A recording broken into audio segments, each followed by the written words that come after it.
بسم اللہ الرحمن الرحیم۔ خزائن القرآن، قرآن کریم کے علوم و معارف کا مجموعہ از افادات شیخ العرب والعجم عارف باللہ مجدد زمانہ حضرت اقدس مولانا شاہ حکیم محمد اختر صاحب رحمۃ اللہ علیہ۔ لطائف و معارف سورہ فاتحہ۔ اس کے بعد ایک نحوی مسئلہ عرض کرتا ہوں کہ یہاں ترکیب میں صراط مستقیم مبدل من ہے اور اس کا بدل الکل من الکل صراط الذین انعمت علیہم ہے، اور ترکیب بدل میں بدل ہی مقصود ہوتا ہے۔ مطلب یہ ہوا کہ جن بندوں پر اللہ تعالیٰ نے انعام نازل فرمایا ان کا راستہ ہی صراط مستقیم ہے۔ جو شخص خاصان خدا کو چھوڑ کر محض کتاب سے راستہ طے کرنا چاہے گا اسے صراط مستقیم نہیں مل سکتی۔ صراط مستقیم کے لیے کتاب اللہ کے ساتھ رجال اللہ ضروری ہے، اسی لیے ہر کتاب کے ساتھ انبیاء بھیجے گئے۔ پس انبیاء و صدیقین و شہداء و صالحین یعنی اللہ والوں کا راستہ ہی سیدھا راستہ ہے۔ مستند رستے وہی مانے گئے، مستند رستے وہی مانے گئے جن سے ہو کر تیرے دیوانے گئے، جن سے ہو کر تیرے دیوانے گئے۔ یہاں ایک اشکال ہوتا ہے کہ ترکیب بدل میں بدل ہی مقصود ہوتا ہے، مبدل من غیر مقصود ہوتا ہے، اور اہدنا الصراط المستقیم مبدل من ہے جو نحو کے قاعدے سے غیر مقصود ہو گیا۔ تو اللہ تعالیٰ نے اپنے کلام میں غیر مقصود کیوں نازل فرمایا؟ اس کا جواب حضرت حکیم الامت مجدد الملت مولانا تھانوی دیتے ہیں کہ نحوی قاعدہ سے اگرچہ مبدل من غیر مقصود ہوتا ہے لیکن اللہ تعالیٰ کے کلام میں یہ بھی مقصود ہو گیا کیونکہ اہدنا الصراط المستقیم میں ایک صفت ایسی رکھ دی جو بدل میں نہیں ہے اور وہ ہے مستقیم۔ بس یہاں مبدل من غیر مقصود نہ رہا کیونکہ اگر یہ نازل نہ ہوتا تو اہل اللہ کی صفت استقامت کا پتہ نہ چلتا۔ یہ ہے اللہ تعالیٰ کے کلام کی بلاغت و فصاحت جس کے سامنے علماء نحات کے سارے قانون ٹوٹ گئے کہ صراط مستقیم میں لفظ مستقیم نازل فرما کر اور بدل میں نازل نہ فرما کر اللہ تعالیٰ نے یہاں مبدل من کو بھی مقصود بنا دیا۔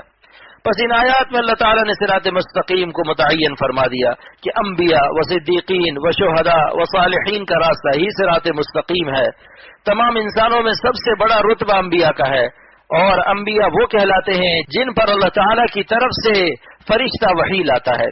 حضور صلی اللہ علیہ وسلم آخری نبی ہیں اور آپ کے بعد نبوت کا دروازہ قیامت تک کے لیے بند ہو گیا، باقی صدیقیت، شہادت، صالحیت کے تمام دروازے کھلے ہوئے، یہاں تک کہ مقام صدیقین کے جو آخری سرحد ہے وہ بھی کھلی ہوئی ہے۔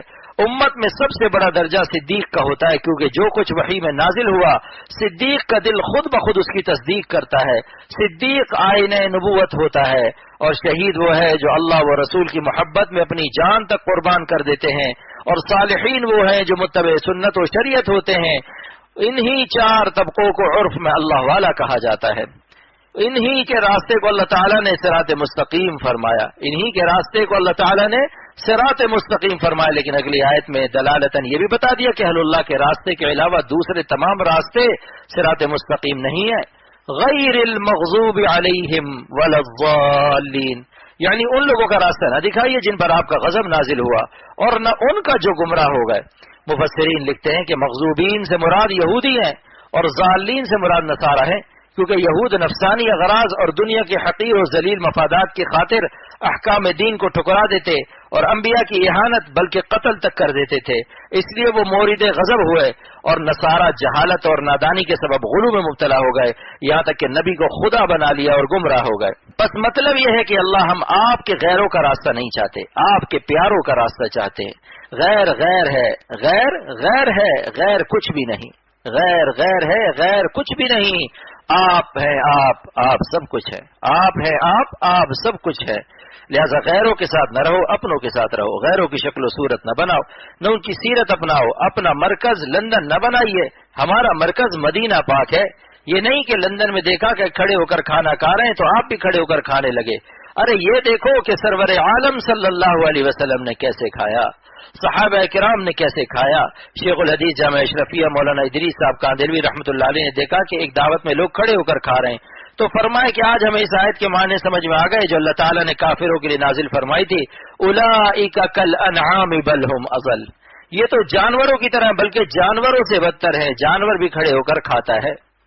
خدا تعالیٰ ہمیں عمل کی توفیق عطا فرمائے۔